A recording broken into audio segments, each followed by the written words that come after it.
Nah, untuk niat ini meskipun ia dasar, tapi dia punya dasar lagi. Niat tuh asas kan, dasar kan. Tapi si niat ini punya dasar lagi.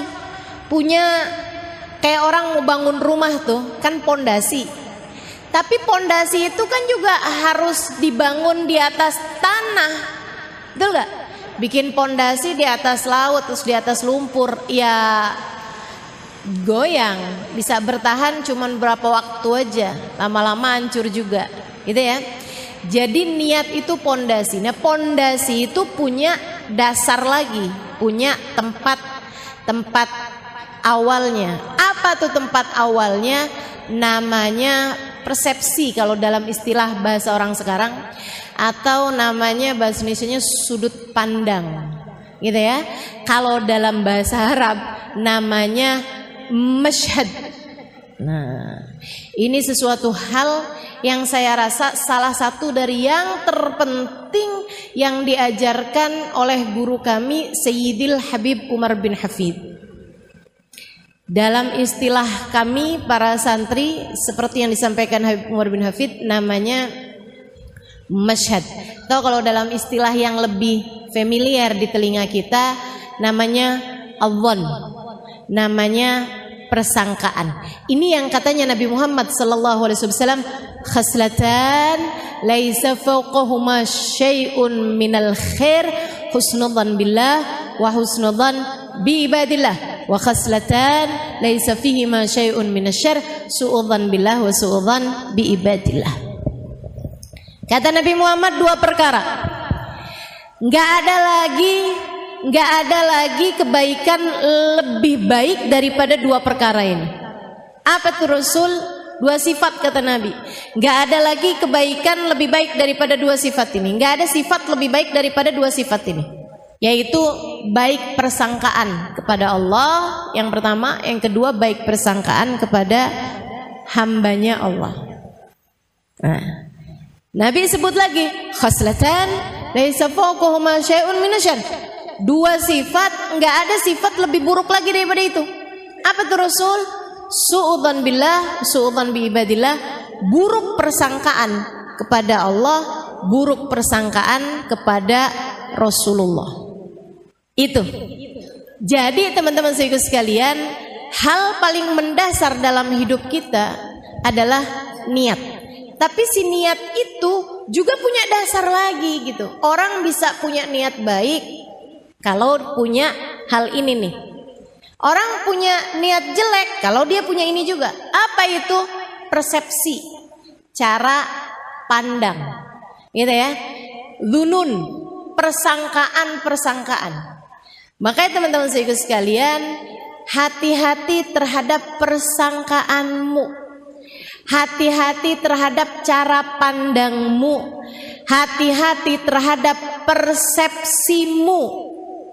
Tahu kalau saya boleh gampangin bahasanya, hati-hati terhadap sudut pandang, maksudnya adalah hati-hati dalam hidupmu terhadap fokusmu. Kamu mau fokusnya kemana? Karena hidup ini dengan segala macam permasalahannya itu seperti mata uang, selalu punya dua sisi, positif, negatif. Nah, kamu maunya fokusnya kepada yang mana? Gitu. Itu tuh akan melahirkan niat. Niat melahirkan tindakan. Tindakan melahirkan perbuatan. Perbuatan melahirkan kebiasaan. Kebiasaan melahirkan karakter dalam hidupmu, menjadikan hidupmu ini hidup yang kayak gimana gitu. Semuanya tuh bermula dari niat, teman-teman saya sekalian. Kalau teman-teman lihat Halimah Al-Idrus punya karakter. Apa karakter saya? Ustazah. Kan begitu? Halo?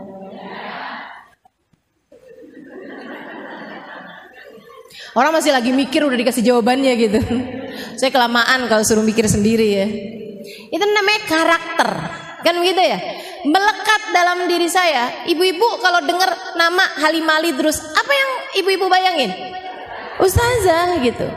Pasti jarang banget ada yang misalnya gitu ya, Halimali terus oh selebgram.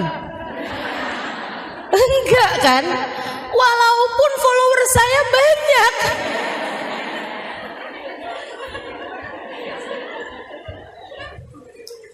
Walaupun follower saya di Instagram banyak, tapi nggak ada orang nyebut saya sebagai seorang selebgram. Nggak ada gitu. Orang tuh udah erat kaitannya Halimali terus ustazah gitu. Nggak ada orang nyebut saya kayak misalnya gitu ya, Halimali terus oh YouTuber.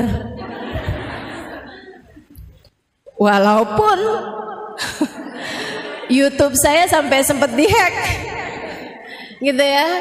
Kalau nggak karena aktif di YouTube kan nggak sampai ada yang ngehack kan, gitu ya. Teman-teman sekalian, tapi nggak ada gitu orang nyebut saya sebagai YouTuber gitu. Orang nyebutnya Halimali Idrus adalah ustazah. Itu namanya karakter. Nah, kenapa saya jadi ustazah? Karakter itu terbentuk kenapa? Karena adanya kebiasaan. Apa kebiasaan saya? Mengajar. Iya kan? Kalau kebiasaan saya nyapu, orang gak akan sebut saya sebagai seorang selebgram, sebagai seorang ustazah gitu. Kalau kebiasaan saya adalah memasak misalnya gitu ya, saya bukan ustazah akan tetapi seorang koki. Bukan artinya saya nggak pernah masak, bukan artinya saya nggak pernah nyapu, gitu ya. Akan tetapi itu semua tidak menjadi sesuatu hal yang kebiasaan yang saya lakukan, kan begitu, gitu ya. Karena saya punya kebiasaan mengajar, saya punya karakter ustazah, kan begitu. Nih ujungnya nih karakter ustazah. Nah sebelum jadi sebuah karakter itu jadi kebiasaan dulu mengajar. Dari zaman kapan ustazah mengajar? Itu tadi tuh di Asofa aja 2003. Kurang lama apa saya ngajarnya. Dan itu bukan kali pertama saya ngajar di tempatnya Ustazah Fatimah Segaf nih teman-teman, yang waktu itu belum jadi ustazah, gitu ya.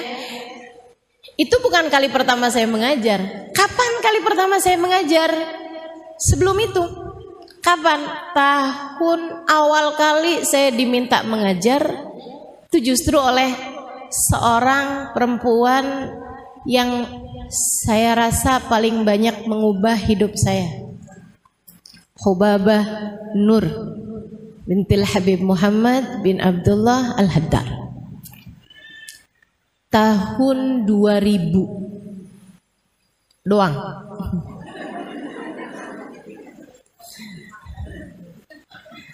Tahun 2000 atau 1999, gak inget malahan ini ya. Iya sekitar segitulah. Saya rasa 1999 itu kejadiannya ya. Saya ingat banget jadiannya, sama kayak halnya Kak Emma ingat saat saya pertama kali diminta untuk mengisi kajian di rumahnya, gitu ya.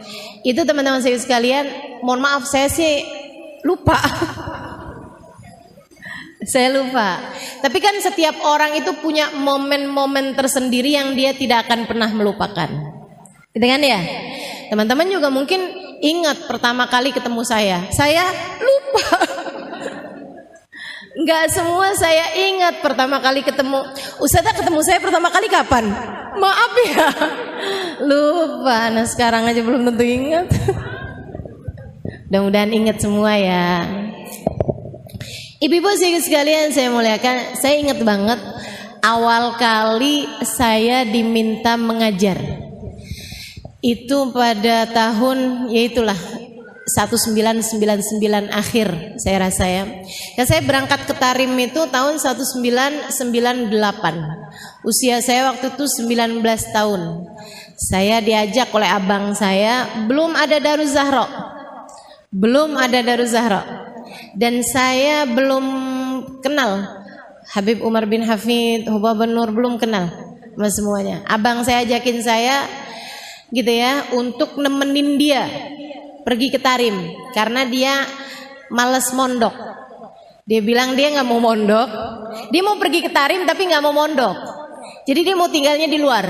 Nah biar dia boleh tinggalnya di luar, itu dia harus punya alasan buat jagain adeknya, adek perempuannya, gitu ya. Sebab kalau yang dia ajak adek laki-lakinya, ya kenapa nggak dua-duanya mondok aja, gitu kan? Jadi dia bawalah adeknya ini yang perempuan ini. Saya tanyain, kenapa saya mesti ke sana? Saya itu lagi seneng-senengnya mondok.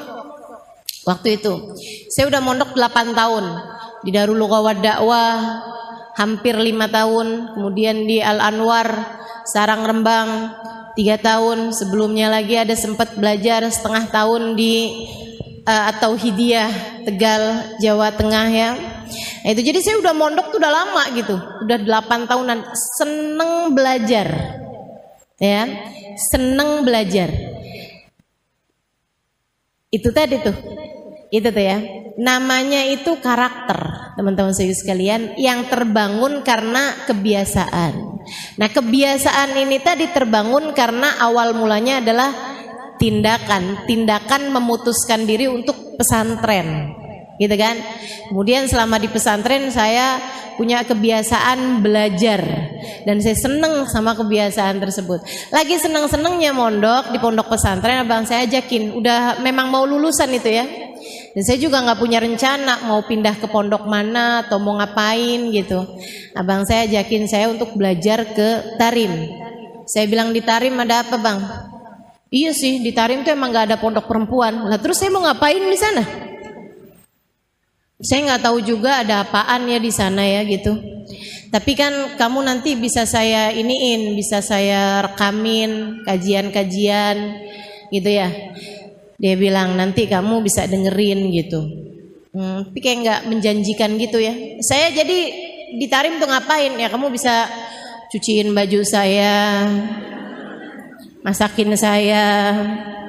Itu kayak agak jadi TKW bukan? Kayak nggak menjanjikan gitu. Dia bilang udah kamu bawa aja kitab-kitab kamu, jadi nanti kamu bisa pelajarin di sana. Lah kalau mau buat pelajarin aja kenapa jauh-jauh ke sana ya? Tapi terus dia ada satu kata yang membuat saya jadi oke, saya mau gitu nemenin dia ke Tarim. Dia waktu itu bilang Tarim itu kotanya Faqihil Muqaddam Muhammad bin Ali Ba'alawi. Dan saya dari sejak kecil itu abah saya kalau habis selesai baca ratib haddad ada selalu beliau tambahin dengan doa, ya Rabbana yasir lana umurana bijahi Sayyidina Muhammad bin Ali Ba'alawi gitu. Teman-teman juga mungkin ya banyak sering dengar doa itu, terutama kalau abahnya suka baca ratib gitu, bapaknya atau suka hadir acara-acara pembacaan ratib. Ya Rabbana yasir lana umurana bijahi Sayyidina Muhammad bin Ali Ba'alawi. Akhirnya saya putuskan oke.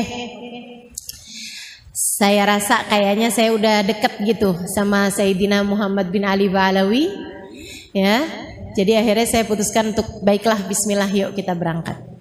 Berangkat di sana beneran ternyata belum ada pondok pesantren perempuan gitu ya. Yang ada baru Madrasah Daruz Zahra. Tapi waktu awal saya ke sana itu ada 2 orang yang tinggal di dalam madrasah tersebut. Karena dia tinggal tempatnya jauh, ada 2 orang Arab tinggal di sana. Dan jadi saya itu kalau boleh dibilang tinggal pertama di Daruz Zahra itu perempuan ketiga. Perempuan ketiga yang tinggal di Daruz Zahra ya. Dan juga perempuan pertama yang dari Asia yang tinggal di pondok pesantren Daruz Zahra. Bukan yang datang ke Tarim untuk belajar. Kalau yang datang ke Tarim untuk belajar, Ustazah Amirah duluan dari saya. Ustazah Amirah tuh di Tarim sebelum ada Daruz Zahra tuh. Makanya beliau tidak belajar di Daruz Zahra pondok pesantren, tapi belajar di Madrasah Daruz Zahra dan banyak tinggal bersama dengan guru kita, guru kami yaitu Hubabah Nur. Ya. Kayak luar biasa tuh, langsung sama Hubabah Nur, Ustazah Amirah itu. Teman-teman sekalian, saya pun mulai tuh sering datang ke Daruz Zahra gitu ya. Nggak ngerti pertamanya. Orang Arab itu ngomongnya, orang Arab Tarim ngomong bahasa Arabnya ini banget tuh. Aneh gitu. Bahasa Arabnya banyak diubah-ubah. Mungkin karena dia di pelosok juga ya, Arabnya bagian dalam gitu. Jadi ada lahjahnya gitu. Kalau kayak di Indonesia nih kayak orang Madura gitu, atau kayak orang mana gitu yang bahasa Indonesianya pun dirubah-rubah gitu kan. Logatnya apa semuanya jadi berubah gitu ya. Kayak orang Betawi deh. Orang Betawi kan bahasa Indonesianya juga orang bule gitu ya, yang masih belajar bahasa Indonesia aku kamu bingung. Dengerin orang Betawi ngomong kok nggak ada aku kamunya, nggak ada sama sekali gitu ya kita ya kalau ngomong orang Betawi sini gitu. Jadi mereka tuh aneh banget gitu. Bahkan bahasa isyarat aja beda loh orang Tarim itu. Masya Allah. Mereka tuh kalau bilang iya gini, kalau bilang enggak, ya ampun, aneh banget gak sih? Masya Allah. Teman-teman sekalian, habis setahun saya tinggal di Tarim, saya udah kayak setengah tahun belajar di Tarim, saya udah mulai bisa ngobrol sama orang-orang Arab sana ya. Padahal waktu itu saya udah ketika berangkat itu saya udah bisa baca kitab Gundul. Karena saya mondok 8 tahun di Indonesia, saya udah bisa baca kitab Gundul dari sejak sebelum berangkat ke Tarim. Tapi di Tarim tuh saya belajar bahasanya dari awal lagi, belajar bahasa Arab percakapan ya, bersama dengan mereka tuh dari awal lagi gitu. Dengerin kajian juga kayak dari awal lagi, kayak dari nol, bener-bener nggak ngerti gitu. Teman-teman sekalian, sampai terus dapat sebulan, mulai ada banyak kata-kata yang bisa saya pelajari gitu. Mulain lagi 2 bulan, 3 bulan, 4 bulan, 5 bulan, 6 bulan tuh saya merasa udah mulai bisa ngobrol ya sama orang Arab. Tapi kalau suruh ngajar ya masih susah juga gitu kan. Sampai kemudian kurang lebih dapat 11 bulan itu awal kali saya disuruh ngajar tuh sama Hubaba. Gara-garanya ada satu ustazah, salah satu ustazah yang Masya Allah, Ustazah Zainab Al-Khatib, pernah juga datang ke Jakarta beberapa tahun yang lalu. Nah itu beliau lagi ngajar. Saya seneng banget hadir kajian beliau sirah Nabi, sejarah Nabi. Itu dia bisa nyeritain detil-ketil tahun kejadian, waktu kejadian, nama-nama tempat, kota-kota, sama petanya tuh dia bisa gambarin kejadiannya tuh di daerah sini. Ini nih deketnya sama daerah sini. Itu luar biasa sekali ya kekuatan memorinya ya. Orang Arab nih memang nggak banyak dosa, makanya nginget-nginget sesuatu jadi cepet banget gitu. Orang kita nih kebanyakan dosa, gampangan lupa. Akhirnya teman-teman, ada satu waktu Ustazah Zainab ngajarin fikih. Nah nih, kalau urusan fikih itu saya memang waktu di Sarang Rembang di Al Anwar itu pelajaran paling banyak yang saya pelajari adalah fikih. Makanya teman-teman kalau belajar fikih dari saya nggak usah merasa kayak yang bener nggak sih ini ustazah nyampein, nggak usah, percuma. Kok lain ya sama yang diajarin sama siapa misalnya gitu ya, nggak usah teman-teman, nggak usah ngerasa yang bener nggak sih ini ustazah nyampein. Tenang. Kamu tinggal nanyain aja, ustazah itu adanya di kitab apa, itu pendapatnya ulama siapa gitu kan. Ya, saya akan mampu mempertanggungjawabkan semua apa yang saya sampaikan. Karena saya belajar fikih itu bukan sebentar. Saya itu nyaris hafal semua isi kitab I'anatut Thalibin ala Syarhi Fathil Mu'in, dan itu 4 jilid yang saya ketika sebut namanya teman-teman tahu aja kagak. Enggak, bukan saya mau meremehkan dirimu, enggak. Tapi udah kelihatan dari mukanya udah.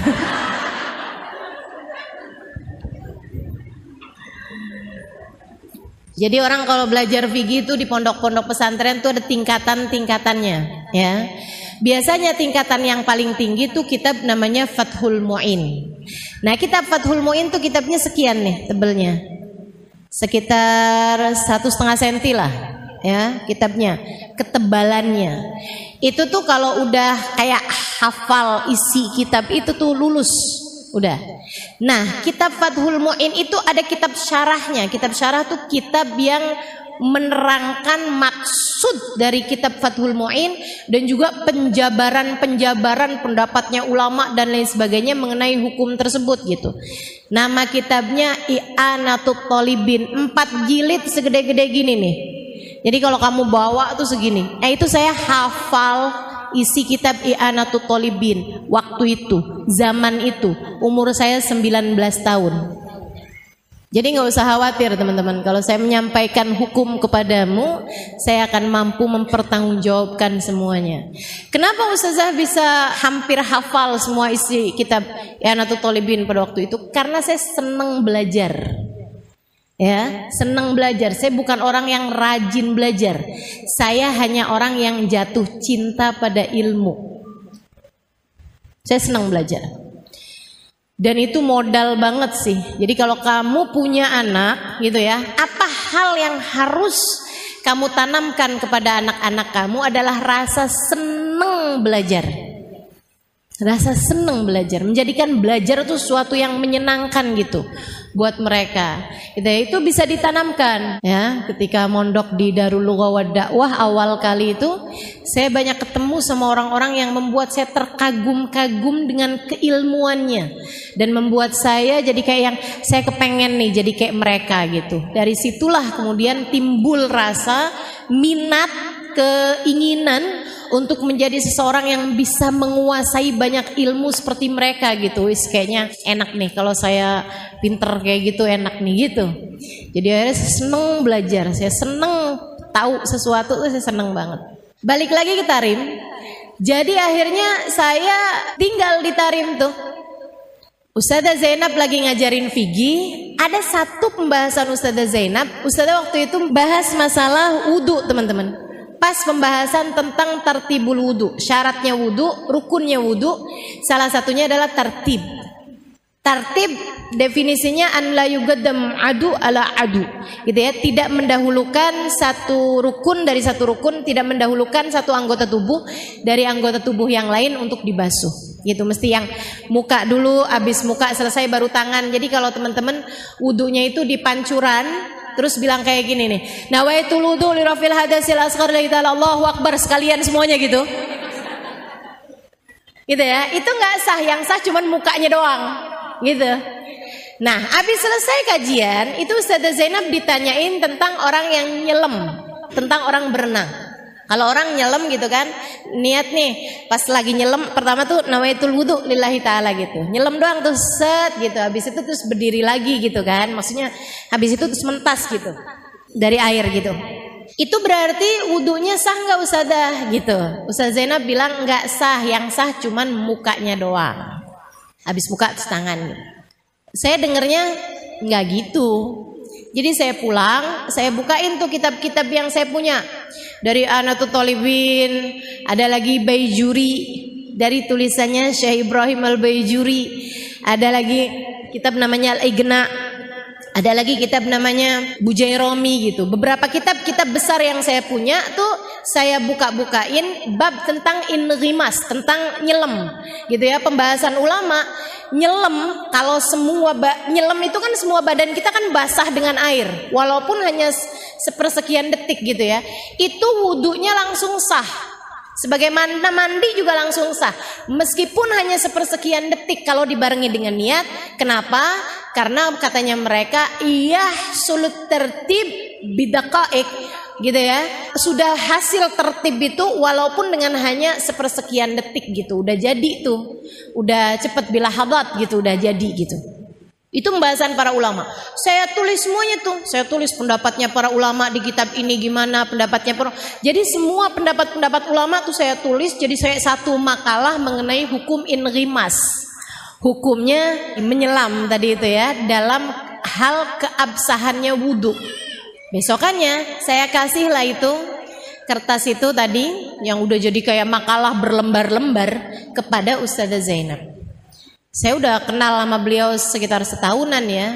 Jadi saya bilang, Ustazah, ada hal yang mau saya sampaikan Ustazah. Dia bilang, apa itu Halimah? Buka gitu kan. Saya bilang ini. Beliau buka gitu. Terus dia baca gitu. Terus dia gini, tilli katabti. Saya bilang iya. Dia bilang, kamu yang nulis ini? Saya bilang haa. Tifahim tilli katabti. Dia bilang, kamu faham nih yang kamu omongin, yang kamu tulisin kamu faham?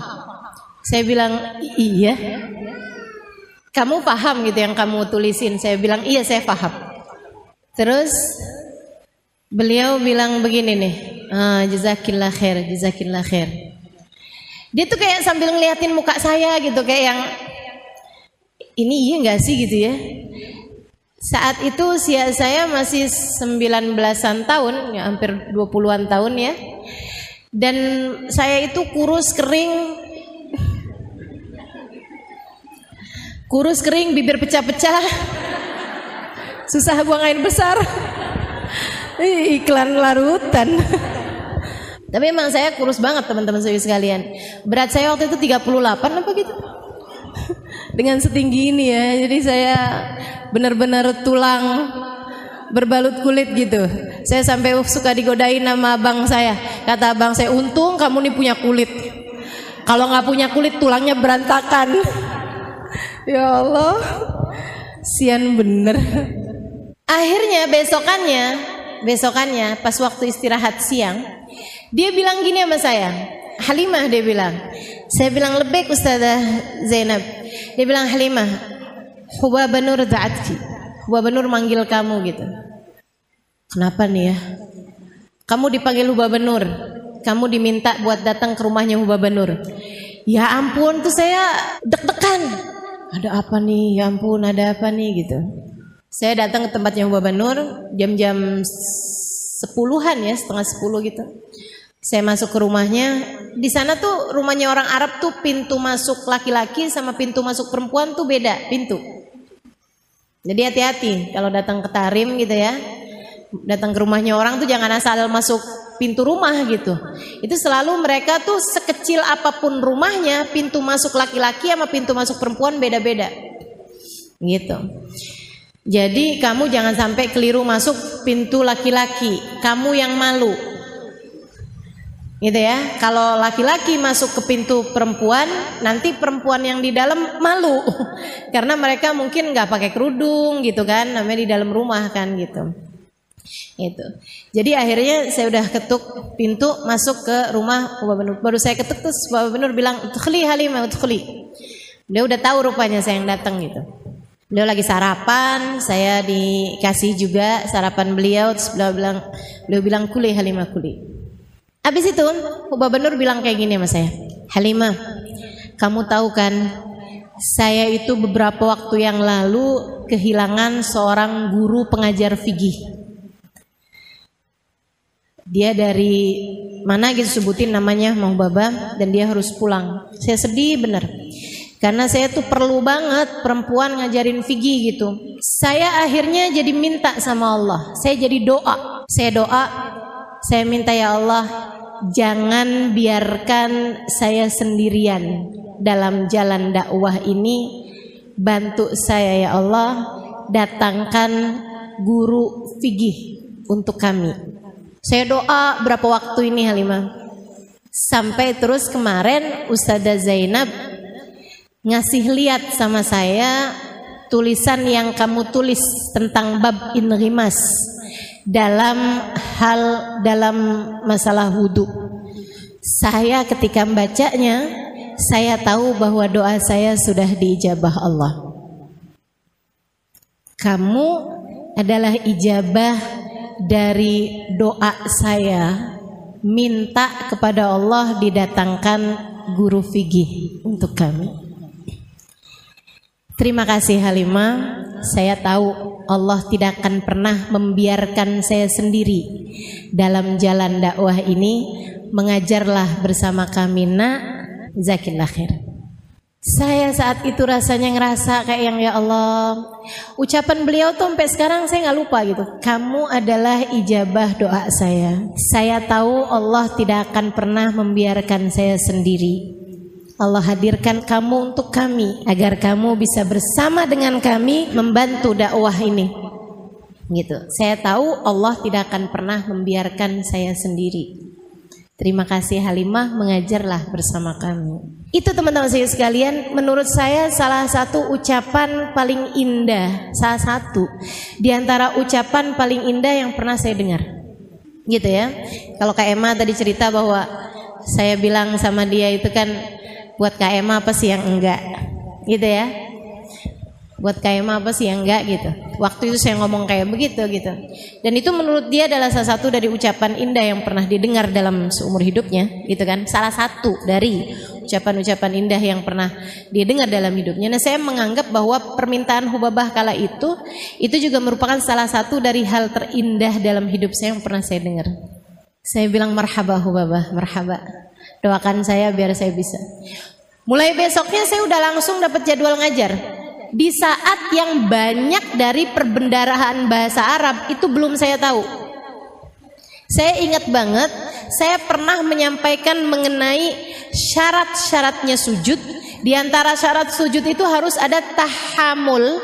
Tahamul itu yang neken bagian kepalanya. Kalau kamu sujud kamu itu bisa dianggap sah kalau kamu itu sujud di atas sesuatu yang keras, gitu ya, bukan sesuatu yang sangat lentur banget gitu. Kamu nggak sah tuh sujud di atas sesuatu yang sangat empuk banget gitu, yang sampai kamu tuh nggak neken sama sekali gitu, kayak asal nempel gitu aja tuh nggak sah. Harus ada nekennya bagian kepala. Nekennya itu dengan definisi, kalau sekiranya ada kerupuk tuh kerupuknya patah, kerupuknya remek, gitu ya. Kerupuknya remuk, itu syarat sujud teman-teman saya sekalian. Nah itu saya waktu ngasih tahu sama teman-teman yang orang Arab, kan yang belajar nih kan madrasah masih kan. Ada orang-orang Indonesia, ada orang-orang mana juga yang pada berdatangan, ada orang Barat juga yang pada mulai berdatangan tahun itu. Tapi mayoritasnya orang-orang Arab. Nah, dan saya mengajarnya dalam bahasa Arab gitu kan. Saya nggak tahu bahasa Arabnya kerupuk. Saya bilang kalau ada sesuatu di tempat sujud kamu, itu kalau kamu tekan dia pecah. Nah apa gitu kan? Apa ya? Zujaj katanya anak-anak ini, jadi main tebakan. Kaca, enggak nggak sampai kaca. Ya ampun serem banget kalau syaratnya sujud harus mecahin kaca. Nggak sampai kaca saya bilang. Apa ya, makanan apa ya dibilang kayak gitu, makanan yang kalau kamu makan terus dibilang kerupuk, ya ampun gampang banget bahasanya.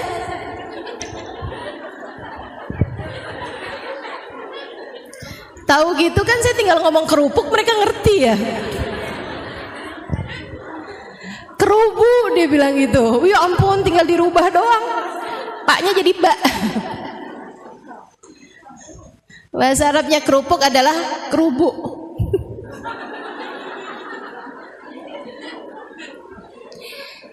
Saya pun mengajar mulai tahun itu 1999 sampai dengan sekarang tahun 2022. Berapa tahun tuh? Berapa tahun sih itu? 23 tahun. Saya udah ngajar 23 tahun. Masya Allah, Masya Allah. Kurang lama apa? Dari umur saya 20 tahun sampai umur saya sekarang 43 tahun. Teman-teman saya sekalian. Nah itu tuh kebiasaan sampai kemudian menjadi karakter. Kebiasaan itu diawali dengan tindakan pertama, kan begitu ya? Tindakan pertamanya adalah hari Hubabah Nur nyuruh, kemudian saya pun mulai mengajar. Nah, tindakan itu tuh teman-teman sekalian diawali dari niat. Niatnya sejak kapan? Sejak saya tamat SD. Ketika saya merasa bahwa saya belum tentu panjang umur, Meskipun ternyata persangkaan saya belum tentu panjang umur itu tidak terbukti, karena sampai sekarang saya masih hidup. Berarti umur saya kan panjang nih kan, udah sampai 43 gitu maksud saya. Ya nggak tahu kesananya masih panjang apa enggak, tapi saya menganggap bahwa umur saya sekarang ini berarti udah panjang. Saya udah hidup 43 tahun teman-teman saya sekalian. Udah panjang apa belum tuh? Panjang. Udah panjang menurut saya. Saya tuh dulu dari sejak SD, dari masih SD, saya selalu berpikir, saya tahu kalau saya punya kecerdasan lebih daripada teman-teman saya di SD. Ya, belum tentu dari kamu, belum. Tapi dari teman-teman saya sekelas di SD, saya punya kecerdasan lebih daripada mereka, sehingga saya selalu jadi bintang kelas. Saya nggak pernah kesulitan untuk belajar waktu itu. Saya jadi merasa bahwa saya ini kayaknya bisa belajar apa aja deh. Saya bisa belajar kedokteran, jadi saya bisa jadi dokter. Saya bisa belajar cara bangun rumah, bikin saya bisa jadi arsitek. Teman-teman saya sekalian, cuman saya pikir saya mau belajar apa ya yang sekiranya kalau saya berumur pendek sekalipun saya akan bermanfaat ilmunya. Saya pikir kalau saya belajarnya itu kedokteran, belum tentu saya panjang umur, sehingga saya belum tentu memanfaatkan ilmu saya. Kan panjang waktu belajarnya. Dan pula kalau saya ternyata mati sebelum jadi dokter, ilmunya jadi sia-sia. Saya pengen belajar sesuatu yang andai pun saya umurnya pendek, dalam kubur tuh saya nggak nyesel. Yang nggak lain nggak bukan, saya harus belajar ilmu agama. Dengan ilmu agama membuat saya jadi tahu menjalani kehidupan tuh mesti kayak gimana. Jadinya nanti di dalam alam kubur saya nggak nyesel. Gitu maksud saya. Ya kan? Karena kan malaikat mungkar nakir nggak mungkin nanyain saya resep obat. Dokter Halimah, kalau kami nih para malaikat sakit kepala resepnya apa ya? Nggak mungkin kan? Nggak mungkin gitu loh. Nggak mungkin malaikat mungkar nakir akan diminta, coba silahkan gambarkan desainnya surga nih, kami lagi kebingungan mau bangun surga dengan desain seperti apa. Nggak mungkin. Jadinya yang saya pikir ya udah dah, saya mau belajar ilmu yang di kuburan pun saya akan ditanya mengenai itu, yaitu ilmu agama. Ya kan begitu kan? Ilmu agama gitu. Tuhan kamu siapa? Dan itu kan bukan dijawab pakai lisan, akan tetapi pakai hati. Ini saya kepengen gimana caranya biar Tuhan saya tuh meresap ada dalam hati saya seumur hidup saya. Kalau ditanya-tanya apa kitabmu gitu ya, apa imammu, apa petunjukmu dalam kehidupan, saya akan bisa menjawab Al-Quran imami, Al-Quran adalah imamku, Al-Quran adalah petunjuk dalam kehidupanku, dan saya ngerti isinya Al-Quran. Jadi saya harus belajar ilmu agama. Itu sejak hari itu saya punya niat, teman-teman saudaraku sekalian.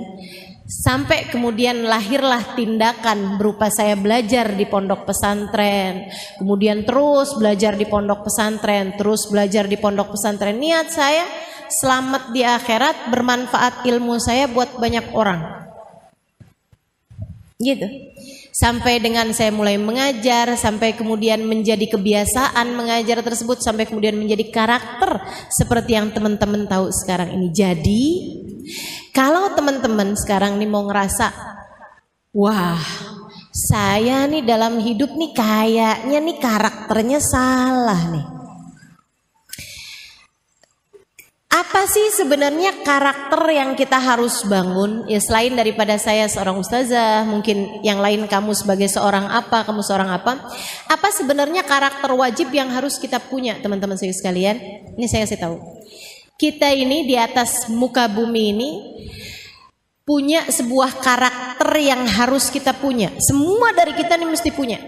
Karakter apa itu? Karakter Abdullah. Karakter hamba Allah. Ya. Karakter ibadallah. Karakter hamba Allah. Satu. Yang kedua karakter umat Rasulullah, umatnya Nabi besar Muhammad.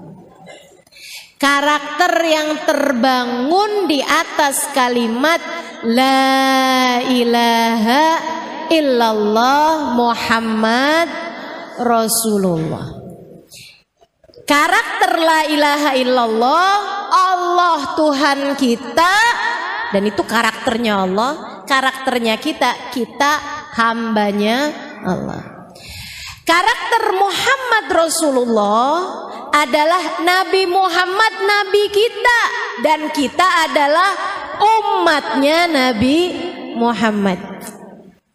Kan begitu teman-teman sekalian.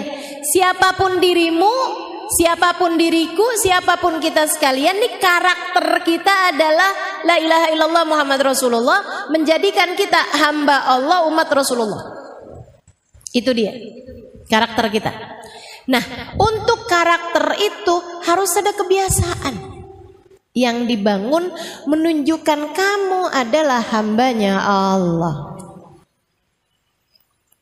Kebiasaan. Kebiasaannya apa? Kebiasaannya yang Allah bilang, "Wa ma khalaqtul jinna wal insa illa liya'budun." Tidaklah aku ciptakan jin dan manusia selain untuk ibadah kepadaku, selain untuk menghamba padaku. Jadinya karakter kamu sebagai hambanya Allah dibangun di atas kebiasaan, yaitu ibadah. Ibadah pada Allah SWT. Ibadah itu apa? Sholat. Oh iya, betul. Sedekah. Iya. Apa lagi? Baca Quran. Iya. Oke. Apa lagi? Hadir majelis. Ibadah apa bukan nih? Ibadah. Saya mengajar, ibadah apa bukan? Ibadah. Kemudian lagi nutup aurat. Ibu-ibu pakai bajunya ibadah apa bukan ibadah? Ibadah, karena menutup aurat. Begitu kan ya? Puasa. Ibadah, gitu kan ya? Di saat kamu lagi puasa, makan sahur, ibadah bukan? Makan buka, ibadah bukan? Ibadah. Di saat kamu lagi nggak puasa karena kamu sedang menstruasi, saat kamu lagi nggak puasa karena kamu adalah seorang istri yang suamimu sedang ada di kota, tinggal bersama dengan kamu, itu memang istri nggak sunnah buat sering-sering ibadah sunnah, ibadah puasa sunnah ya. Karena kan setiap kali ibadah puasa sunnah takut mengurangi hak suami dari dirimu gitu. Nah, kamu ketika enggak lagi puasa karena Allah, karena kamu melaksanakan perintah Allah untuk suamimu, dan karena kamu memang sedang dalam keadaan menstruasi misalnya, berarti kamu enggak puasa, ibadah apa bukan? Ibadah. Berarti kamu makan, ibadah apa bukan? Ibadah. Ketika kamu mau pergi majelis taklim, kamu naik mobil, ya kan ya? Mobilmu ini kemudian kehabisan bensin, kamu isi bensin, ibadah apa bukan? Kenapa bisa ibadah? Karena kamu ngisi bensinnya mau pergi ke majelis. Nah, kamu dapat duitnya itu, gitu kan ya, yang untuk kemudian kamu pakai buat ibadah, entah dari suami kamu, entah dari kamu bekerja, misalnya begitu ya. Berarti tuh kamu bekerjanya tersebut, entah kamu jualan online, entah kamu jadi penjahit, misalnya gitu ya, entah kamu dengan menjadi istri yang soleha, karena kalau saya nggak soleha nih nanti nggak dikasih duit bensin buat pergi ngaji nih. Berarti kamu ketika menjalankan tugas-tugas kamu yang untuk mendatangkan kehidupan duniawi, ibadah apa bukan ibadah? Ibadah. Dari situ kita tahu teman-teman saudara sekalian, kalau kamu niat hidupmu ini untuk ibadah kepada Allah, dan kamu dalam hari-harimu itu menjalankan karakter sebagai hamba Allah dengan memiliki kebiasaan-kebiasaan yang Allah Subhanahu wa taala ridho, kamu melakukannya, maka semua yang kamu lakukan dalam hari-harimu itu bernilai ibadah. Yang perlu kamu tegaskan terus-terusan dalam hidup kamu, dalam hari kamu adalah: satu, benerin niat; dua, jauhin maksiat. Itu melahirkan kebiasaan yang bagus. Dua hal tersebut teman-teman sekalian. Melahirkan kebiasaan yang bagus itu dengan dua hal tersebut itu. Yang pertama jauhin dosa, yang pertama benerin niat, yang kedua jauhin maksiat, jauhin dosa. Gitu ya. Dua hal itu kalau kamu kerjain terus-terusan gitu. Semua yang kamu kerjain tuh bisa jadi taat. Semua yang kamu kerjain bisa jadi ibadah, dan itu enaknya jadi hambanya Allah.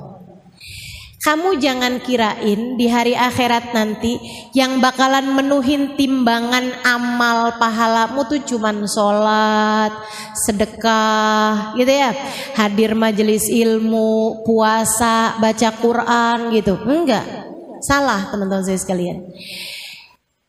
Kalau kamu mau tahu yang bisa menuhi timbangan amal kebaikanmu tuh semua hal.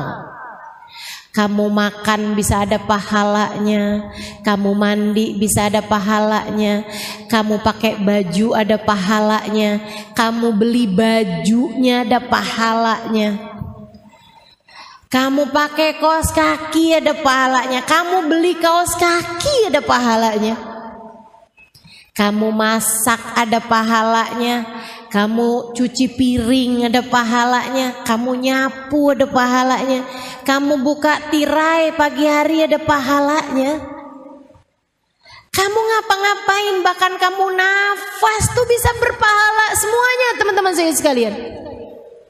Itu dengan syarat, satu kamu bagusin niat, dua kamu jauhin maksiat, kamu jauhin dosa. Semua yang kamu kerjakan bisa ketulis di dalam catatan amal ibadah kamu nantinya. Jadi begitu ditimbang gitu kan ya, timbangannya nih bukan cuman urusan kebaikan-kebaikan sholat apa segala macam. Nah kalau urusannya kayak begitu pahala kita dikit loh. Betul apa enggak? Ibu kalau yang ditimbang di timbangan amal kebaikan tuh cuman sholat, emang kamu sholat berapa rakaat? Berapa lama sholatnya tiap hari? Hitung dah coba. Sholat duhur 5 menit, sholat asar 5 menit, sholat maghrib 3 menit, gitu ya. Sholat isya 5 menit, sholat subuh 2 menit. Hitung tuh coba. Ya ampun, gak nyampe 25 menit. Artinya gak nyampe setengah jam dari 24 jam waktu yang Allah berikan kepadamu. Belum lagi sholatnya, sambilan sholat sambilin mikir mau masak apaan habis gini ya. Emang iya gitu ada di timbangan amal kebaikan. Waduh kayaknya berat nih mau naroin kebaikan-kebaikan kita yang bisa ngeberatin biar bisa lebih berat daripada dosa-dosa kita. Gimana caranya nih biar bisa ngeberatin timbangan amal kebaikan? Jadikan semua perkara mubahmu sunnah. Ini pesan dari Sayyidil Habib Umar bin Hafid. Kata Habib Umar bin Hafid, al-mu'min ma yaf'alul mubah. Orang yang beriman tuh gak ngerjain perkara mubah. Kok bisa gitu Bib? Ya ngapain kamu ngerjain mubah? Kalau mubah itu bisa bernilai pahala ketika kamu ngebagusin niat dan ngebagusin caranya. Beliau gitu, kamu bagusin niat, kamu bagusin caranya, itu jadi berpahala teman-teman. Kamu makan, niat makannya biar gak lemes hadir majelis. Saya niat makannya biar saya gak lemes kalau ngajar. Ibu-ibu, kalau saya gak makan-makan, saya lemes loh. Emang dikirain kalau saya gak makan-makan gak lemes? Gitu ya, lemes saya. Tapi ibu-ibu harus tahu nih ya, harus tahu juga nih. Saya sering banget ditanya, Ustazah kok nggak pernah badannya nggak pernah XXL gitu. Meskipun sekarang ini udah M mengarah ke L ya ini. Ya. Dulunya saya SS. Dulunya. Ya kebayang aja gitu. Tinggi segini, berat badan saya 38. 39, 40 gitu kan. Aduh udah tinggal tulang aja tuh. Kalau teman-teman tanya sama saya kayak gitu ya, saya kasih tahu jawabannya. Karena saya nggak bisa ngajar dalam keadaan kenyang. Saya susah konsentrasi mengajar dalam keadaan kenyang.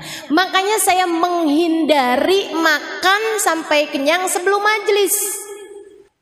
Jadi saya nggak berani makan kenyang sebelum majelis.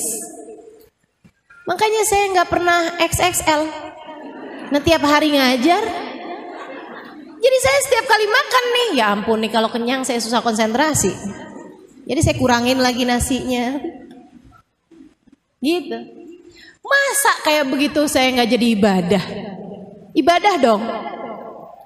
Malaikat mau nggak nyatet sebagai ibadah kan nggak enak, ya ampun dia nih sampai padahal masih lapar loh. Sian. Dia nih padahal masih lapar tapi dia nggak mau makan banyak-banyak. Soalnya dia bilang katanya kalau dia makan banyak dia nggak bisa ngajar. Kesian dah kita tulis pahala banyak-banyak dah. Gitu.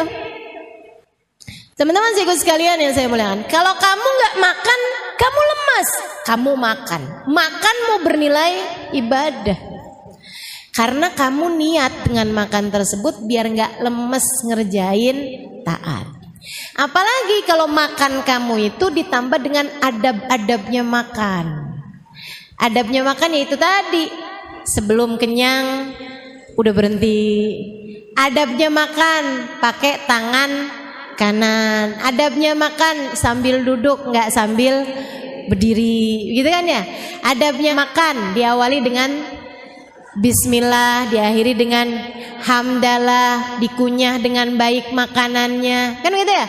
Kemudian kan kita juga makannya nih ngindarin yang nggak jelas kehalalannya. Mau kelihatan seenak apapun, kalau ternyata itu adalah BABI, kita nggak akan mau sentuh, betul apa enggak? Wih, kelihatannya enak banget, ya ampun. Wih, enak banget nih. Ini daging apaan nih? Sapi? Bukan, Mbak. Apaan ya? Tapi ini babinya babi halal, Mbak. Kenapa kok bisa halal? Disunat. Babinya disunat. Masya Allah. Teman-teman cikgu sekalian yang saya muliakan, jadi kan kita udah menghindari dosa. Kita buat makan nih nggak ngambil yang bukan hak kita. Kita kerja dengan cara yang halal untuk mendatangkan uang untuk kita beli makanan tersebut. Bukan hasil korupsi, bukan hasil nilang, bukan hasil ngambit duit di saku suami. Kita dapetin makanan tersebut dengan uang halal. Kita beli pakai uang halal makanannya. Makanannya halal. Kita makannya dengan adab-adab yang disunahkan oleh Nabi Muhammad. Niat makannya biar enggak lemes untuk mengerjakan ibadah kepada Allah. Pahala, teman-teman. Kamu makan berpahala dan dosa-dosa berguguran dari tubuhmu itu. Makanannya jadi sumber energi kebaikan. Makanya kalau kamu bilang saya kok berat banget ya mau mengerjakan kebaikan gitu, kamu liatin makananmu tuh mungkin ada yang haram. Apanya yang haram ya? Mungkin bukan makanannya haram, tapi dapatnya dari hasil yang haram. Hati-hati teman-teman, coba liatin aja di sekeliling. Yang pada korupsi, yang pada jadi pejabat tapi yang dolim sama rakyat, gitu ya. Atau yang jadi, mohon maaf, yang jadi polisi tapi suka nilang orang, gitu kan ya. Bu, bukan apa masalahnya? Ada nggak orang yang ditilang ikhlas? Jarang loh. Betul apa enggak? Alhamdulillah kena tilang. Ya Allah, seneng banget, saya mau ngasih polisi. Ada yang begitu? Nggak ada, nggak pernah lihat saya. Mesti orang tuh kalau udah ketemu ini kan polisi kan, astagfirullah, kok deg-degan ya rasanya ya. Apakah ini yang dinamakan jatuh cinta? Masya Allah.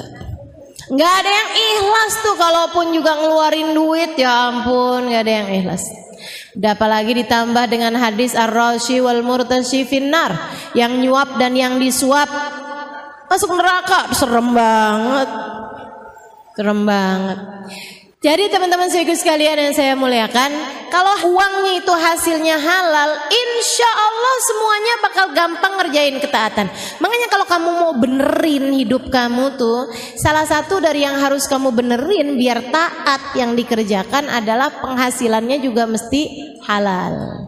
Teman-teman sekalian, liatin aja di sekeliling kamu. Kalau ada orang berpenghasilannya haram, apalagi pakai judi, apalagi pakai pinjol, pinjaman online tuh, kamu pikir nggak haram?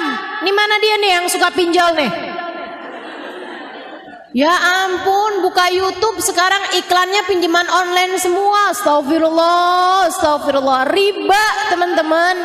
Dan riba itu dosa, satu dari dua dosa yang Allah ancam dalam Al-Quran. Kalau kamu nggak berhenti, aku perangi, kata Allah.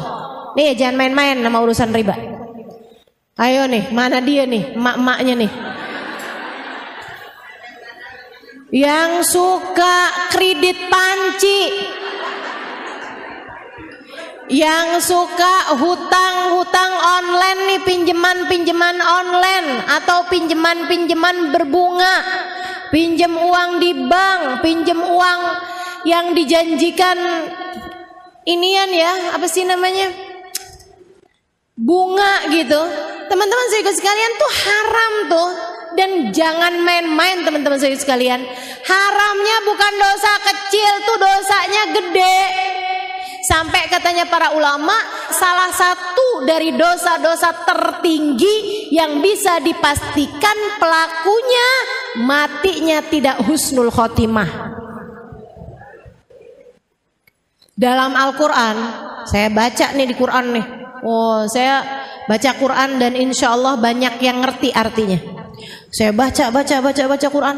Di dalam Quran hanya ada dua dosa loh yang disebutkan sama Allah. Kalau kamu nggak berhenti, aku perangi kamu, kata Allah. Fa ilam tantahu fa'danu biharbin minallahi ta'ala wa rasulih. Kalau kamu nggak berhenti, aku ajak kamu perang. Orang diperangin sama Allah tuh gimana ceritanya bisa menang? Orang diperangin sama Allah tuh hancur sehancur-hancurnya hidupnya teman-teman. Dosa apa itu Ustazah? Yang pertama dosa ngebunuh Nabi. Yang namanya orang tuh dosa paling gede ngebunuh Nabi. Udah kebayang kayak apa dosanya? Nabi diutus sama Allah malah dibunuh sama dia. Orang yang ngebunuh Nabi Saleh, orang yang ngebunuh Nabi Daud, orang yang ngebunuh Nabi Zakaria, orang yang ngebunuh nabi-nabinya Allah Subhanahu wa taala, nabi dibunuh sama mereka. Itu teman-teman dosanya. Waduh, udah nggak kebayang deh, udah nggak kebayang. Dosa paling gede yang pernah ada di atas muka bumi ini ngebunuh nabi, kan begitu. Nah Allah bilang selain ngebunuh nabi ada satu dosa lagi yang Allah bilang kamu nggak berhenti aku perangi, kata Allah. Apa itu? Riba. Allah tuh habisnya bilang mengenai dosanya riba, Allah bilang fa illam tantahu fa'dhanu biharbin minallahi ta'ala wa rasulih. Kalau kamu nggak berhenti utang-utangan online, kalau kamu nggak berhenti utang-utang riba, apalagi kamu yang ngeribain duit kamu, aku ajak kamu perang, kata Allah. Aku kumandangkan genderang perang sama kamu, wa rasulih, dan aku ajakin Nabi Muhammad buat perangin kamu. Ibu-ibu, jangan sampai kamu hadir majelis maulid, kamu bilang pengen biar dicinta sama Nabi Muhammad. Kata Nabi Muhammad, gimana kamu bisa aku cinta? Kamu malah lagi aku perangin. Karena kamu ngutang-ngutangin duit sama umatku dengan bayaran gantian berupa bunga. Kamu jeret leher orang-orang dengan pinjaman-pinjaman dari kamu itu. Aku ajak perang sama kamu, gak usah nyari cintaku, kata Nabi. Aku perangin kamu selama ini. Gimana ceritanya? Jangan bilang, ya ampun saya tahajud, saya ibadah, saya ini, saya itu.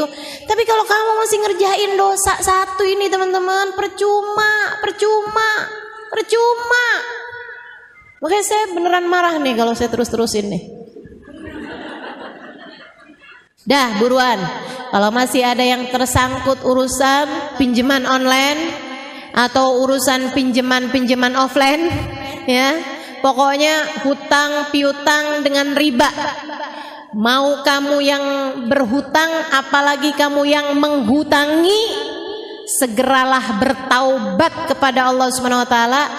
Tinggalin, cepetan, buruan. Sebelum kamu jadi kebiasaan, sebelum jadi karakter. Si fulana, siapa dia? Oh, tukang renten itu. Ah, tuh sebelum jadi gitu. Sebelum jadi karakter. Buruan, segera taubat sama Allah Subhanahu wa taala sebelum datang ajal menjemput kamu. Udah teman-teman, nggak usah pakai habisnya ustazah kalau saya nggak pinjem-pinjeman kayak begitu tuh ustazah, saya nggak punya apa-apa. Udah mendingan gak punya apa-apa. Bu, jangan pernah lupa apa yang sering saya sampaikan sama ibu-ibu. Sesedikit apapun yang kamu punya cukup untuk membiayai hidupmu. Tapi sebanyak apapun yang kamu punya gak akan pernah cukup untuk membiayai gaya hidupmu. Mau punya berapa banyaknya gak bakalan cukup, Bu, kalau yang kamu biayai adalah gaya hidup. Makanya kalau mau hidupnya tenang, jangan kebanyakan gaya. Dah, gak usah kebanyakan gaya. Ya ampun. Nih ya, ustazah kalau pinjemannya gak pakai bunga gimana ustazah? Ya halal sih halal, tapi Bu, hati-hati ya, jangan sampai kamu punya kebiasaan berhutang. Apalagi kalau sampai alhamdulillah dia kayaknya lupa dah. Alhamdulillah kayaknya dia lupa tuh. Yaudah aja dah. Ibu pernah ketemu gak ada orang utang kagak dibayar-bayar, tapi status di Instagram healing mulu. Statusnya tinggal healing di pantai, gitu kan ya? Healing di gunung, healing mulu Bu. Giliran ditagih utang hilang. Ada tuh yang modelannya kayak gitu. Ada apa nggak? Mana orangnya? Mau lihat saya nih orang yang mana nih? Masya Allah nggak hadir ya. Dah nggak pakai deh, nggak pakai. Yang punya utang buruan bayar, buruin bayaran, buruan bayarin. Jangan berani mati bawa utang Bu. Nabi aja nggak mau nyolatin. Sahabat kalau mati tuh, Nabi pertanyaannya satu, punya utang apa enggak? Oh dibilang nggak punya Rasul, ya udah deh saya sholatin, gitu. Tapi kalau dibilang maaf Rasul dia punya utang, enggak saya nggak mau nyolatin. Ya Rasul kesian nih dia saudara saya Rasul, masa nggak nyolatin? Enggak saya nggak mau nyolatin orang mati bawa utang. Kenapa Nabi sampai nggak mau nyolatin orang mati bawa utang? Bu, ini kamu kalau hidup di zaman Nabi nih Bu, kamu nggak disolatin loh Bu kalau mati bawa utang. Ibu mau gitu? Astagfirullah, jangan sampai Bu, pokoknya jangan berani dah mati bawa utang. Jadi gimana nih Ustazah? Udah gak usah pakai utang nih ibu-ibu sekalian. Biasa-biasa aja, yang ada kita pakai, yang gak ada ya udah. Enggak? Ya udah gak apa-apa kok. Gini di majelis taklim gak ketahuan mana kerudungan mahal, mana yang murah. Gak ketahuan Bu, mana yang abaya di atas 100 juta, mana yang 100.000. Udah gak usah. Lagian ibu-ibu sekalian, kalau yang make orangnya keren biar kata murah kelihatan mahal. Maksud saya bukan saya, tapi ada orang-orang biar kata pakainya barang-barang murah juga kelihatannya mahal. Ya Bu ya, salah satunya saya. Masya Allah. Kalau orang yang gak keren Bu, biar kata pakai barang mahal juga dikirain KW. Udah dah. Ya Bu ya, nggak usah kamu jadikan tampilanmu sebagai nilai hidup kamu. Nggak di situ nilai hidupmu. Nilai hidupmu ada para karakter kamu sebagai hambanya Allah, sebagai umatnya Rasulullah. Jadi teman-teman saya sekalian, Habib Umar bin Hafid bilang, orang mukmin nggak ngerjain barang mubah. Ingat-ingatin saya, orang mukmin nggak ngerjain barang mubah. Apatah lagi makruh, apatah lagi haram, mubah aja enggak kok kita. Gitu. Kenapa orang mukmin nggak ngerjain barang mubah? Karena di saat dia mengerjakan perbuatan mubah sekalipun, niatnya bagus, adabnya bagus, sehingga dia berpahala semuanya. Ya, dan itu semuanya tuh kebiasaan yang dilahirkan dari perbuatan yang dilahirkan dari awal tindakan itu semuanya bergantung dari niat. Nah, si niat ini nih berdasar dari perspeksi, berdasar dari masyhad, berdasar dari sudut pandang. Maka ibu-ibu kalau pengen ngebenerin hidup, benerin niatmu. Dan kalau kepengen ngebenerin niatmu, maka benerilah cara pandangmu. Makanya kenapa ngaji penting, membuatmu tahu harus memandang dengan cara bagaimana. Gitu. Kenapa ngaji penting? Membuat kamu bisa ngerti cara memandang sesuatu, Bu. Gitu ya, Bu ya. Yang mesti dibenerin tuh ibu-ibu sekalian. Sekarang gini deh. Kamu punya suami. Nih ya, buat para istri yang punya suami nih kan. Nih kamu nih, kalau kepengen ngebenerin rumah tangga kamu gitu, bukan dengan cara kamu ngebenerin fisik kamu gitu.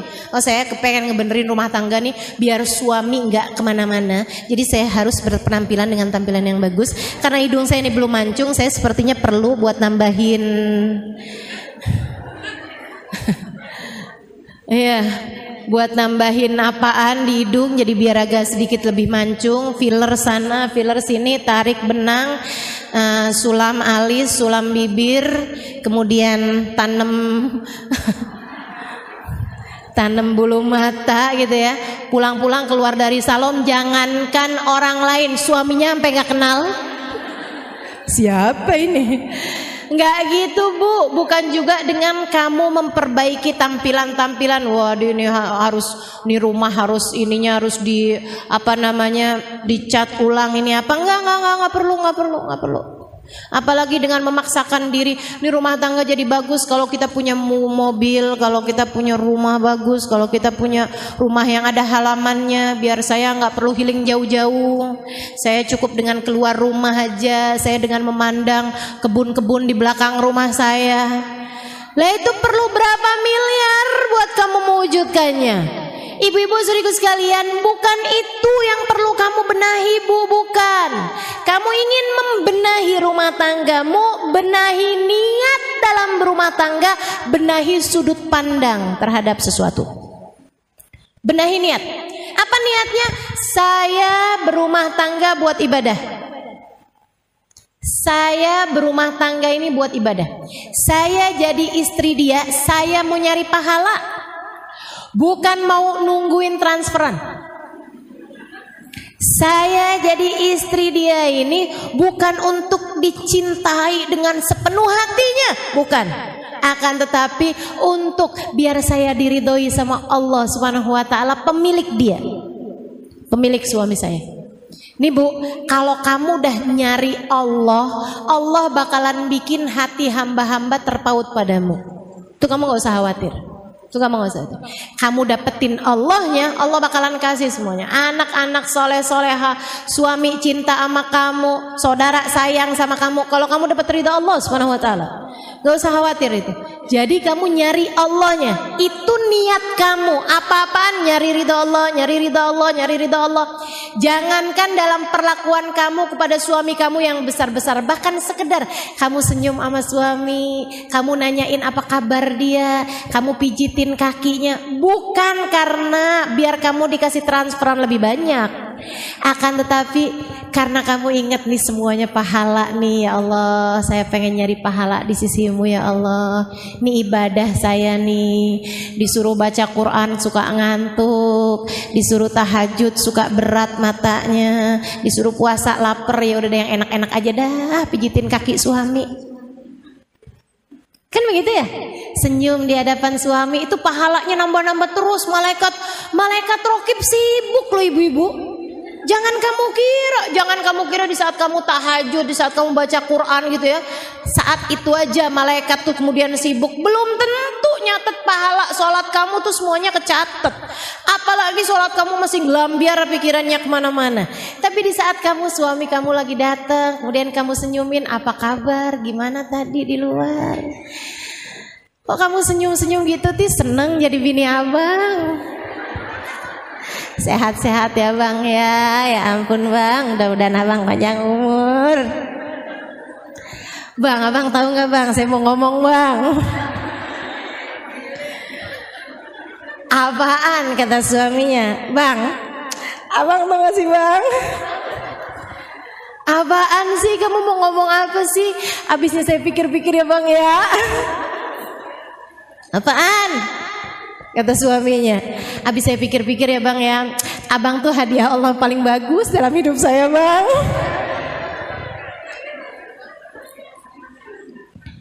Bu, kamu kayak gitu, kamu bicara seperti itu, kamu menyenangkan hati suamimu seperti itu, malaikat rokib sibuk nyatet pahalanya. Jangan dikira enggak, banyak banget itu pahalanya. Itu yang harus kamu lakukan teman-teman saudaraku sekalian. Benahi niat, benahi sudut pandang.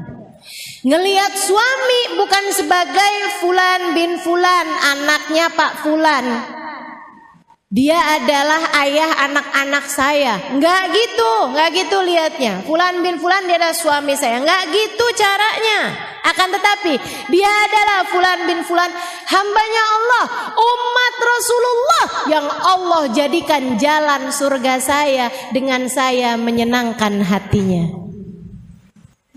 Allah jadikan jalan ridho Allah buat saya adalah dengan keridhoan dia terhadap saya. Makanya kamu lihatnya udah deh tuh surga, jalan surga kamu di saat suami lagi menyenangkan. Ya ampun, emang surga dia mah adem, surga. Di saat dia lagi nyebelin, surga emang berat, surga berat. Hufatil jannah bil makarih gitu kan. Surga dikelilingi dengan perkara yang tidak menyenangkan, kata Nabi Muhammad gitu. Dia emang bener, kata Nabi itu bener dah pokoknya. Ada dalilnya segala. Itu namanya ngebenerin sudut pandang. Dalam segala macam hal, kamu ngelihat anak-anak kamu, jangan sebagai Fulan bin Fulan anak saya, Fulan bin Fulan anak suami saya. Gitu ya? Bukan kayak begitu, Bu. Ini anak saya nih, dia harus melanjutkan kehidupan saya. Saya dulu mau jadi ustadzah nggak bisa, sekarang dia harus jadi ustadzah. Waduh. Saya dulu mau jadi pramugari, kalah tinggi. Sekarang nih dia harus jadi pramugari. Waduh. Saya dulu mau jadi dokter, tapi nggak bagus nilainya, kurang pinter saya, jadi nggak diterima. Anak saya harus jadi dokter. Apa maksudmu? Kamu kok segitunya merasa berkepemilikan? Nggak gitu. Nanti yang beneran punya marah kepadamu. Kok ngaku-ngaku sih kamu? Siapa yang beneran punya anak kita? Allah. Anak kita punyanya Allah. Anak kita punyanya Allah. Sama suami kita punyanya Allah. Jangan sok-sok ngaku-ngaku. Anak kamu punyanya Allah, Bu. Katanya Allah, aku tidak menjadikannya milikmu. Ia bukan aku beri kepadamu. Ia adalah amanat yang harus kamu jaga, dan kamu harus mengembalikannya kepadaku. Makanya tugas orang tua adalah mengenalkan Allah dan Rasulnya kepada anak-anaknya. Mengenalkan kasih sayang Allah dan Rasulnya lewat kasih sayang orang tua tersebut kepada anak-anaknya. Itu tugas orang tua. Ini namanya ngebenerin sudut pandang, teman-teman. Ini namanya ngebenerin dhon, ngebenerin persangkaan kamu harus sesuai dengan kenyataan.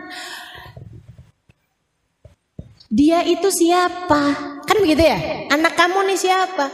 Nah ini kan kalau kamu bilang, ini anak saya, punya saya, lahir dari rahim saya. Oke, lahir dari rahim kamu benar, tapi punya kamu, tunggu dulu, benar apa enggak? Emang kamu ikutan bikin hidungnya? Oh, hidung kamu aja pesek, hidung dia mancung. Kamu gak ikut-ikutan bikin hidungnya, bikin mulutnya, apalagi nentuin garis nasibnya. Gak ada, kamu gak ikut-ikutan. Berarti bukan punya saya. Punya siapa? Punyanya Allah yang nyiptain dia. Ini namanya ngebenerin dhon, ngebenerin persangkaan. Persangkaanmu harus sesuai dengan kenyataan, sehingga kamu bisa selalu husnudzon kepada Allah, dan kemudian kamu jadinya husnudzon kepada hamba-hambanya Allah. Kalau kamu bagus persangkaannya, ngelihat semua orang nih hambanya Allah, saya jadinya husnudzon terus. Saya nih kalau ngelihat teman-teman ini kan semua hambanya Allah, saya jadinya husnudzon terus. Ada ngelihat orang yang semangat belajarnya, Masya Allah, ya Allah, nih calon-calon orang-orang soleha. Masya Allah, solehah-solehahnya hamba-hambamu ya Allah. Saya udah ngomong lebih dari sejam nih, masih pada dengerin. Masya Allah, solehah-solehah. Allah subhanahu wa ta'ala. Bagus persangkaan saya. Kenapa? Karena saya punya husnudzon kepada Allah. Bahkan saya ngeliat di pojokan ngantuk, Masya Allah, begitu tenangnya hatinya. Orang kalau nggak tenang nggak ngantuk, Bu. Betul apa enggak? Amanatan nu'asan kata Allah, yaghsha taifatum minhum. Makanya saya nggak pernah sakit hati kalau ada yang tidur. Masya Allah, begitu tenang hatinya. Berarti majelis saya nih ditulurin ketenangan dari Allah Subhanahu wa taala sampai bikin dia ngantuk di pojokan. Masya Allah, Masya Allah, luar biasa. Kenapa saya bisa husnudzon? Ngelihat yang semangat saya husnudzon, ngelihat yang ngantuk saya husnudzon, karena cara berpikir saya bagus, gitu ya. Karena saya bisa memperbaiki persepsi, karena saya bisa memperbaiki dhon, bisa ukabbirul masyhad kata Sayyidil Habib Umar bin Hafid, bisa membenahi sudut pandang, bisa memperbagus masyhad, memperbagus cara kita melihat terhadap sesuatu, cara berpikir terhadap sesuatu. Maka sekali lagi inti semuanya nih, kalau teman-teman udah bisa dapat garis merahnya alhamdulillah kan, tapi jika tidak nih saya bantuin teman-teman. Kalau kamu ingin memperbaiki hidupmu, maka cara nomor 1 dalam memperbaiki hidup adalah memperbaiki niat, dan cara memperbaiki niat adalah memperbaiki persepsi, memperbaiki cara pandang, memperbaiki masyhad, memperbaiki cara kamu berpikir, memperbaiki persangkaan kamu, ya, sehingga kamu selalu husnudzon kepada Allah, husnudzon kepada hamba-hambanya Allah Subhanahu wa taala. Bagus persangkaan kamu, bagus masyhad kamu, bagus persepsi, bagus sudut pandang kamu, melahirkan niat yang bagus. Niat yang bagus melahirkan tindakan yang bagus. Tindakan yang bagus jika dilakukan berketerusan membuat kamu perbuatan-perbuatannya bagus. Perbuatan-perbuatan bagus yang kamu terus-teruskan akan berubah menjadi sebuah kebiasaan. Kebiasaan yang bagus melahirkan sebuah karakter. Nah, karakter kita di atas muka bumi ini tidak lain tidak bukan adalah hamba Allah. Ada surga. Saya ingat beberapa tahun lalu saya ada berziarah, berkunjung kepada salah satu guru saya, Habibana Zain bin Smith, Madinah. Luas, luar biasa, ibadah luar biasa. Habis selesai baca zikirnya bersama dengan kami, kisah-kisah orang-orang soleh sama anak-anaknya. Ada tamu, beliau akan temuin tamu, yang diceritakan adalah hal-hal yang berbau ilmu, hal-hal yang bernilai ibadah, hal-hal yang mendekatkan orang pada Allah Subhanahu wa taala. Mendoakan orang lain. Kemudian masuk lagi mami kami sholat, kemudian dengarkan kami membaca Al-Quran, minta kami untuk baca beberapa hadis dari hadisnya Nabi Muhammad. Beliau kemudian menerangkannya. Dia bilang, saya kalau lagi bersama dengan ini, kalau kamu bisa hidup dengan cara seperti ini, kamu sudah akan berada dalam surga sebelum surga nantinya. Kata Allah tentang para kekasih-kekasihnya, ala inna awliya Allah la khaufun alaihim walahum yahzanun. Ketahuilah, sesungguhnya para kekasih-kekasih Allah Subhanahu wa taala la khauf alaihim, mereka enggak punya rasa takut, enggak punya walahum yahzanun, dan tidak pula bersedih hati. Kenapa begitu?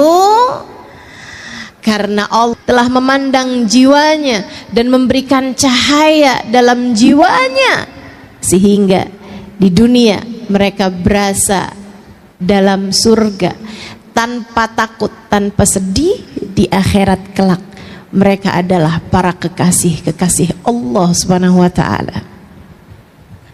Tanggamu tinggal bersama dengan suami, ayat kursi saat masuk dalam rumah. Adakah itu ada dalam rumah tanggamu? Ataukah semua orang yang ada di dalamnya seperti tidak peduli dengan urusan-urusan antara dia dengan Allah Subhanahu wa taala? Saudaraku sekalian saya muliakan, rumahmu ketika di dalamnya ada ayat-ayat Al-Quran yang dibaca akan menjadi penanda bagi para malaikat-malaikat untuk mendoakan rumah tangga mengingat Allah. Ada hati yang sedang tadabbur Al-Quran. Coba dilihat rumahmu gimana? Ada Qur'annya apa enggak? Adakah anakmu membaca Al-Quran di dalam rumah? Enggak Ustazah, soalnya udah gede-gede sibuk sekolah. Bu, kalau kamu lihat anakmu sibuk-sibuk sampai lupa sama Quran, sebelum kamu ngomel-ngomel sama dia, kamu liatin diri kamu, sibukmu dengan apa? Sibukmu dengan apa? Scroll Shopee? Sibukmu dengan apa? Al-Quran. Yuk mulai kita baca. Nggak apa-apa biar selembar dua lembar, nggak apa-apa. Sore baca apa? Malam sebelum tidur Al-Muluk. Itu sekurangnya ayat Al-Quran yang kita baca. Pagi baca surat Yasin.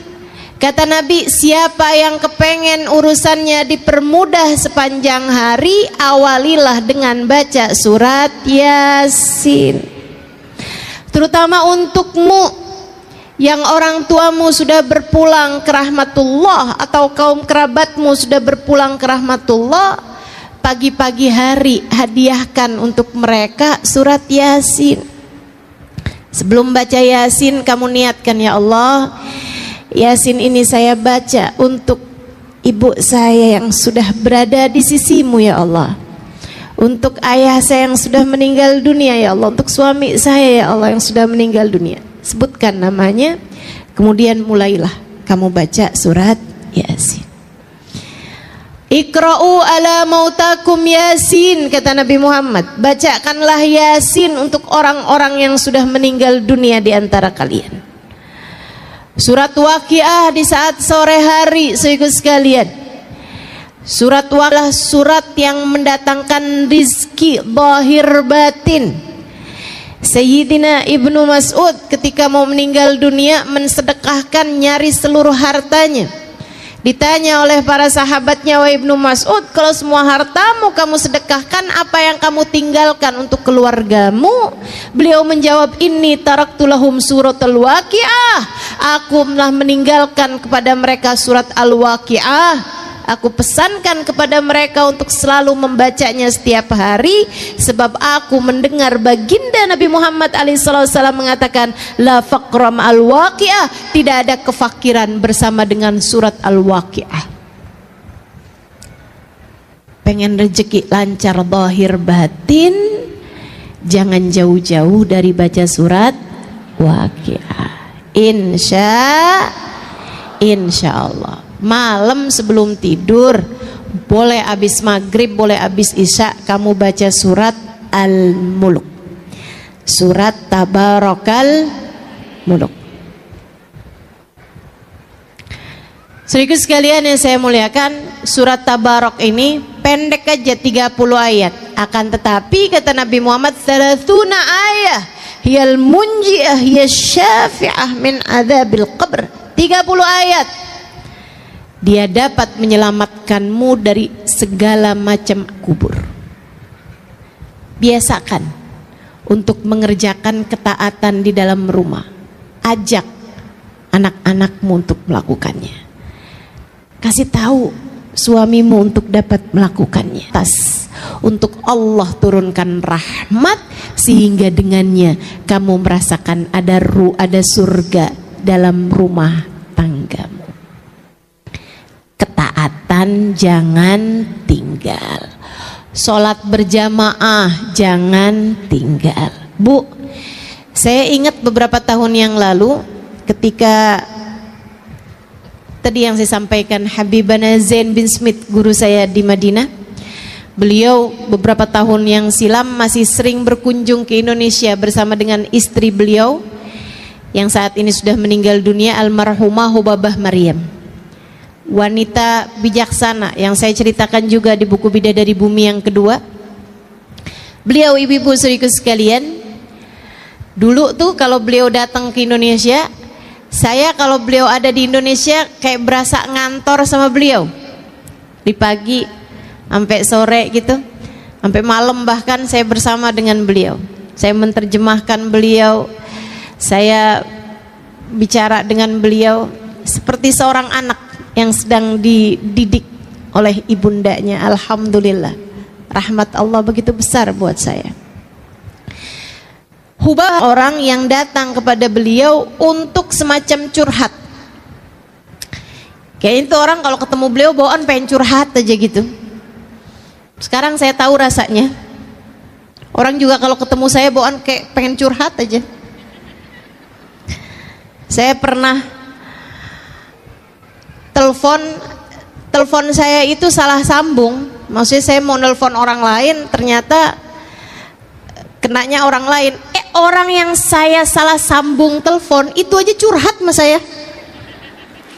Sama perempuan-perempuan yang kebanyakan menceritakan tentang rumah tangganya yang sudah seperti neraka. Bu, saya kasih tahu padamu, itu yang curhat-curhat, yang rumah tangganya berantakan, yang dalam rumah tangganya itu sudah hampir pecah karena sudah tidak ada lagi keharmonisan dalam rumah tangga, dengan segala macam keruwetan, permasalahannya dari suami yang selingkuh, istri yang jatuh cinta dengan laki-laki yang lain, atau bahkan terjerumus kepada hal-hal yang dosa, atau suami yang kemudian jadi dekat dengan narkoba dan seterusnya. Permasalahan-permasalahan yang sangat banyak dalam rumah tangga membuat saya yang waktu itu baru menikah beberapa bulan jadi mikir gitu, apa nggak salah keputusan yang saya ambil ini ya.